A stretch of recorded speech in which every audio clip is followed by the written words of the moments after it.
जय हिंद दोस्तों, स्वागत है आप सभी लोगों का जर्नी टू एएस पीसीएस के यूट्यूब चैनल पे। आज की अपनी इस क्लास में हम 10 क्वेश्चनों की उस सीरीज को आगे बढ़ाते हैं जिसको हमने कुछ महीनों पहले शुरू किया था और काफ़ी सारे बच्चों का कमेंट आया है और वो काफ़ी खुश हैं और काफ़ी ज़्यादा उनको प्रॉफिट भी हो रहा है। देखिए, इस सीरीज़ का सीधा उद्देश्य यही है कि आप यूपीएससी के पैटर्न को समझ लें, क्योंकि प्रीलिम्स बहुत ज़्यादा बड़ा चैलेंज बन चुका है। हिंदी मीडियम का के लिए तो सबसे ही ज़्यादा बड़ा चैलेंज बन गया है। वो यूपीएससी का प्रीलिम्स ही क्वालिफाई नहीं कर पा रहे हैं, मेंस की तो बात ही छोड़ दीजिएगा, ठीक है ना। इससे आप उसका ना सिर्फ पैटर्न समझेंगे बल्कि क्वेश्चन कैसे सॉल्व किए जाते हैं वो भी समझेंगे। चलिए शुरुआत करते हैं बिना समय बर्बाद किए। पहला प्रश्न देखिएगा, यहाँ पर आपको प्रश्न मिलेंगे यूपीएससी के जो पीवाईक्यू हैं वो और प्लस न्यू क्वेश्चन, ठीक है, जिससे कि आप पैटर्न समझेंगे और साथ ही साथ क्वेश्चनों को सॉल्व भी करेंगे, ठीक है।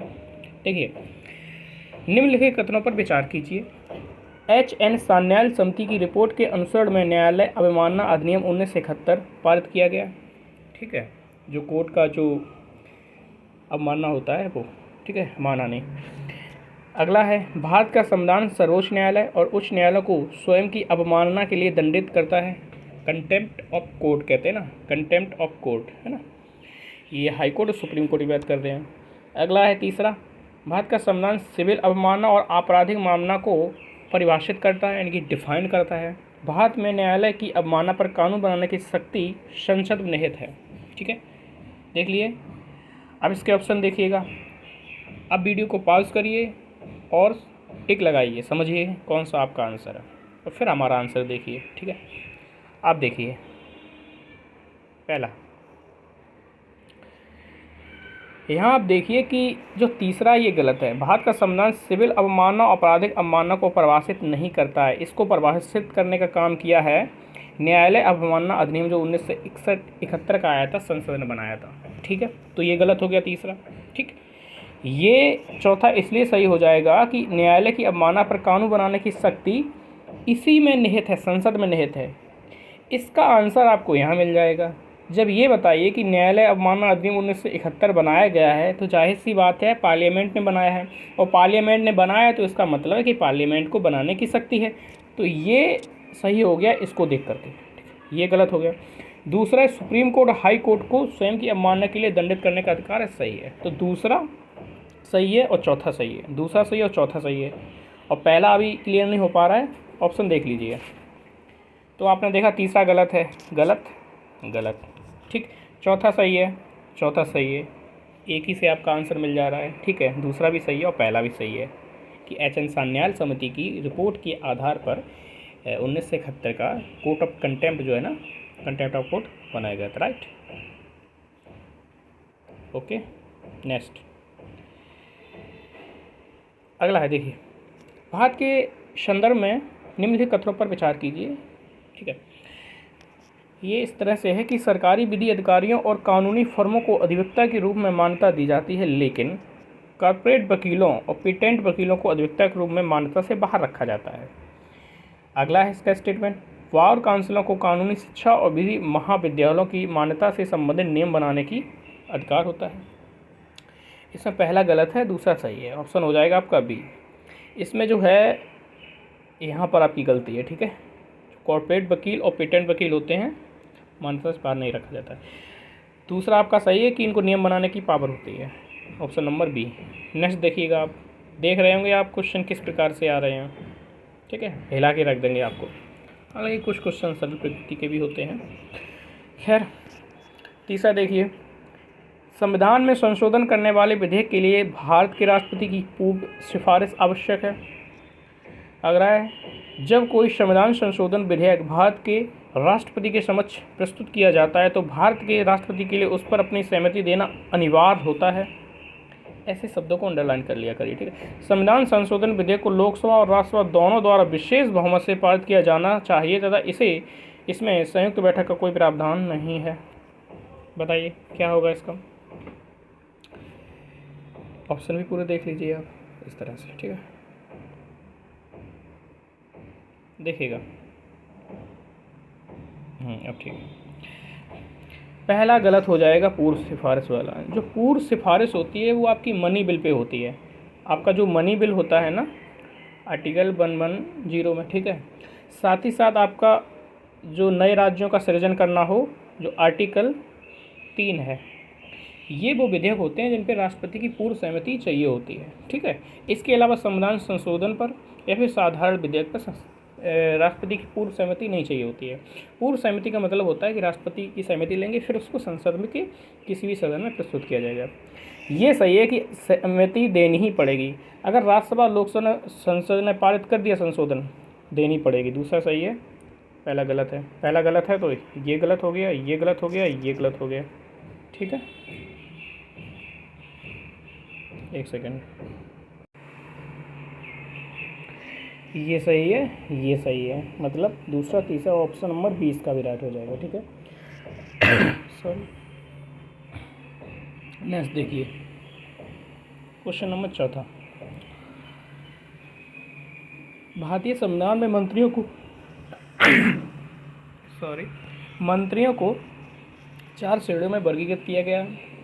कैबिनेट मंत्री, स्वतंत्र प्रभार वाले राज्य मंत्री, उप मंत्री, ठीक है। प्रधानमंत्री सहित मंत्रियों की कुल संख्या लोकसभा की कुल संख्या के 15% से अधिक नहीं होगी। देखिए इसके ऑप्शन ए, पहला का ए, दूसरा का 2, इस प्रकार से, ठीक है। इसमें पहला गलत हो जाएगा। ध्यान देने की बात है कि मंत्रिपरिषद शब्द का प्रयोग किया गया है, मंत्रिपरिषद का संविधान में, मंत्रिमंडल का नहीं। हालांकि 44वां संविधान संशोधन हुआ 1978 में, उसमें मंत्रिमंडल यानी कैबिनेट शब्द का प्रयोग किया गया है। वहाँ पे यही किया गया कि राष्ट्रपति कैबिनेट की लिखित अनुशंसा पर ही आपातकाल जो नेशनल इमरजेंसी है लागू कर सकता है, ठीक है। वहीं पर इसका उल्लेख किया गया है। वैसे मंत्रिपरिषद है, ये वर्गीकरण नहीं किया गया। ये वर्गीकरण तो सुविधा के अनुसार कर लिया गया ये वाला, ठीक है। ओके, दूसरा सही है, ठीक है। दूसरा आपको पता है कि 91 जो कॉन्स्टिट्यूशन अमेंडमेंट एक्ट था 91 2003 में, उसमें किया गया था और कह दिया गया था कि आप जो टोटल 15% से ज़्यादा नहीं होगा, ठीक है। और राज्यों के लिए ये प्रावधान था कि 15% से ज़्यादा नहीं होगा और 12 जो मंत्री हैं उनसे कम नहीं होंगे, ठीक है। तो ऑप्शन बी हो जाएगा। 5वां क्वेश्चन देखिए, लोकसभा की विशिष्ट शक्तियाँ या विशेष शक्ति क्या है? आपातकाल की घोषणा की पुष्टि करना नहीं है, क्योंकि दोनों ही को समान शक्तियाँ प्राप्त होती हैं, राज्यसभा को भी और लोकसभा को इमरजेंसी के संदर्भ में। मंत्रिपरिषद के विरुद्ध अविश्वास प्रस्ताव पारित करना, ये सही है। राष्ट्रपति महाभियोग दोनों ही करती है, तो ऑप्शन नंबर बी केवल 2 ठीक हो जाएगा। ये देखिए, ये हमेशा चर्चा में बना रहता है, anti defection law, anti defection law, EDL। दल बदल विरोधी कानून के संदर्भ में निम्नलिखित कथनों पर विचार कीजिए, ठीक है। विचार करना है। कानून में यह निर्दिष्ट किया गया है कि कोई भी मनोनीत विधायक सदन की नियुक्ति होने के 6 महीने के भीतर किसी भी राजनीतिक दल में शामिल नहीं हो सकता। कानून में कोई समय सीमा निर्धारित नहीं की गई जिसके भीतर पीठासीन अधिकारी दल बदल मामले में निर्णय दे सके। देखिए ये सही है कि कोई समय सीमा नहीं दी गई है दल बदल पर। जो पीठासीन अधिकारी यानी कि स्पीकर होता है वो कभी भी निर्णय दे सकता है, कोई समय सीमा नहीं है। दूसरा सही है।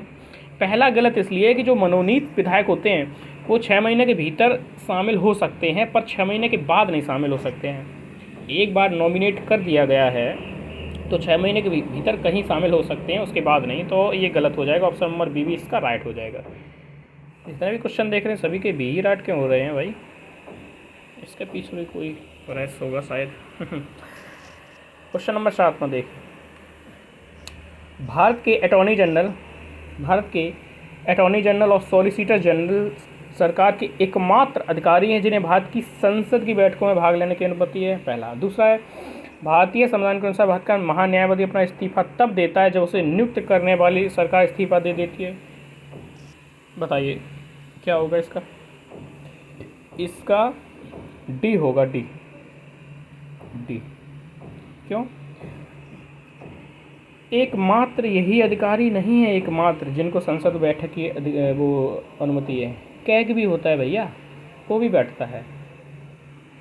और दूसरा ये है कि जब इनका जो कार्यकाल होता है या तो राष्ट्रपति के प्रसाद पर्यंत होता है, मतलब जब तक राष्ट्रपति चाहेगा तब तक ये रहेंगे, या फिर जैसे ही सरकार समाप्त होती है इनका भी कार्यकाल समाप्त हो जाता है, इस्तीफा देने की नौबत ही नहीं आती है। तो इसका ऑप्शन डी हो जाएगा। 8 देखिए, भारत में उच्च न्यायालयों द्वारा जारी रिटों के संदर्भ में निम्नलिखित कथनों पर विचार कीजिए। ठीक, किसी निजी संगठन के विरुद्ध परमादेश तब तक लागू नहीं होगा जब तक कि उसे कोई सार्वजनिक दायित्व न सौंपा गया हो। ठीक, परमादेश किसी कंपनी के विरुद्ध नहीं होगा, भले ही वह सरकारी कंपनी ही क्यों ना हो। कोई भी सार्वजनिक सोच वाला व्यक्ति न्यायालय में क्यों वारंटो रिट प्राप्त करने के लिए याचिकाकर्ता बन सकता है। ये ऑप्शन देख लीजिए आप, पहले बताइए। अब पहले ये देखिए, परमादेश, परमादेश यानी कि मैंडमस। ठीक है, मैंडमस, इसका मतलब ये होता है कि जब सरकारी अधिकारी कोई काम नहीं कर रहे होते हैं तो सुप्रीम कोर्ट या हाई कोर्ट उसको आदेश देता है कि काम करिए, जिससे कि लोगों के मौलिक अधिकारों का हनन ना हो। ठीक, तो इसमें कहा सर परमादेश किसी कंपनी के विरुद्ध नहीं होगा, भले ही वह सरकारी कंपनी क्यों ना हो। तो ये तो गलत हो गया आपका, दूसरा गलत है, ये गलत हो गया, ये गलत हो गया, और आपका ये भी गलत हो गया। ठीक, ऑप्शन सी बचा है, सी राइट हो जाएगा। और पहला देख लीजिए, किसी निजी संगठन के विरुद्ध परमादेश लागू नहीं किया जा सकता, सही बात, जब तक कि उसे सार्वजनिक दायित्व न सौंपा गया हो। कोई निजी संगठन है, उसमें कोई नहीं काम कर रहा है तो क्या कोर्ट क्या कर सकता है उसमें। हाँ, अगर कोई सार्वजनिक दायित्व यानी सरकारी दायित्व सौंपा है, जैसे कि कोई कंपनी है, उसको टेंडर दिया है कि ये वाली भर्ती है, इसके पेपर को बनाना है, इसके पेपरों को कंडक्ट कराना है विद इन द टाइम, और वो करा नहीं रही है, तब सुप्रीम कोर्ट रिट जारी कर सकता है कि बच्चों के मौलिक अधिकारों को उल्लंघन हो रहा है, आप समय पर एग्ज़ाम कराइए। ठीक है, और ये कोई भी सार्वजनिक सोच वाला व्यक्ति न्यायालय में क्यों वारंटो प्राप्त करने के लिए याचिकाकर्ता बन सकता है। ठीक है, नेक्स्ट देखिए 9, लोकसभा के उपाध्यक्ष के संदर्भ में निम्नलिखित कथनों पर विचार कीजिए। उपाध्यक्ष की बात हो रही है, देख रहे कितने बड़े बड़े क्वेश्चन हैं, स्क्रीन में भी नहीं आ पा रहे हैं। पहला, लोकसभा की प्रक्रिया और कार्य संचालन नियमों के अनुसार उपाध्यक्ष का चुनाव अध्यक्ष द्वारा निर्धारित किया जाता है। यह अनिवार्य प्रावधान है कि लोकसभा के उपाध्यक्ष के रूप में उम्मीदवार चुनाव या तो मुख्य विपक्षी दल होगा या फिर सत्तारूढ़ दल होगा, मतलब कि रूलिंग पार्टी होगी या अपोजिशन पार्टी होगी। ठीक है, सदन की बैठक की अध्यक्षता करते समय उपसभापति को अध्यक्ष के समान शक्तियां प्राप्त होती हैं तथा उसके निर्णयों के विरुद्ध कोई अपील नहीं की जा सकती है। उपसभापति की नियुक्ति के संबंध में सुस्थापित संसदीय प्रथा यह है कि प्रस्ताव अध्यक्ष द्वारा प्रस्तुत किया जाता है तथा प्रधानमंत्री द्वारा उसका विधिवत समर्थन किया जाता है। बताइए, इसके ऑप्शन आप देख लीजिए। ठीक है, अब जैसे कि हम इसमें बताएं, पहला सही है कि इसकी डेट की घोषणा यही करता है। ठीक है, हालांकि जो स्पीकर है उसकी डेट की घोषणा राष्ट्रपति करता है। ठीक है, ये गलत है, ज़रूरी नहीं है, ये कोई प्रावधान नहीं है। ठीक है ना, अनिवार्य प्रावधान नहीं है, बस एक परंपरा होती है कि जो अध्यक्ष है, स्पीकर है, तो सत्ता पक्ष का हो और जो डिप्टी स्पीकर है वो विपक्ष का हो, लेकिन इसका उल्लंघन भी होता है। तो दूसरा गलत है, ये सही, कोई अपील नहीं की जा सकती है। ठीक है, तो दूसरा गलत है। अगर तो कोई एलिमिनेट हो रहा है क्या, ये चला जाएगा, ये चला जाएगा। ठीक है, अब चौथा देख लीजिएगा, उप सभापति की नियुक्ति के संबंध में सुस्थापित संसदीय प्रथा यह है कि प्रस्ताव अध्यक्ष द्वारा प्रस्तुत किया जाता है तथा प्रधानमंत्री समर्थन ऐसा कोई नहीं है। ठीक है, ये भी गलत है, तो ये हो जाएगा करेक्ट आपका। 10वां क्वेश्चन देखिए, अगर आपको हमारी वीडियो पसंद आ रही हो तो लाइक कर सकते हैं, सब्सक्राइब करिए, और हमारा टेलीग्राम चैनल है जो कि वीडियो की डिस्क्रिप्शन लिंक बॉक्स में भी आपको दे दिया जाएगा, और साथ ही साथ आप चाहें तो यूट्यूब के ऑफिशियल चैनल में अंदर जा सकते हैं, वहाँ से इसको सब्सक्राइब कर सकते हैं, जिससे कि आपको डेली क्लास मिल सकेगी, उसका नोटिफिकेशन मिल सकेगा, और साथ ही साथ बहुत सारे आपको PDF वहाँ पे मिल जाएंगे, जो मैगजीन वगैरह आती हैं उनके PDF, टेस्ट सीरीज हैं उनके PDF, सारे PDF वगैरह आपको मिलते रहेंगे। ठीक है, ये क्वेश्चन जो है ये आपको सॉल्व करना है और कमेंट में आपको बताना है कि इसका आंसर क्या है। ठीक है, एक छोटा सा क्वेश्चन है, आपके लिए छोड़ते जा रहे हैं। ठीक है, मिलते हैं अगले वीडियो में। Thank you, all the best, नमस्कार।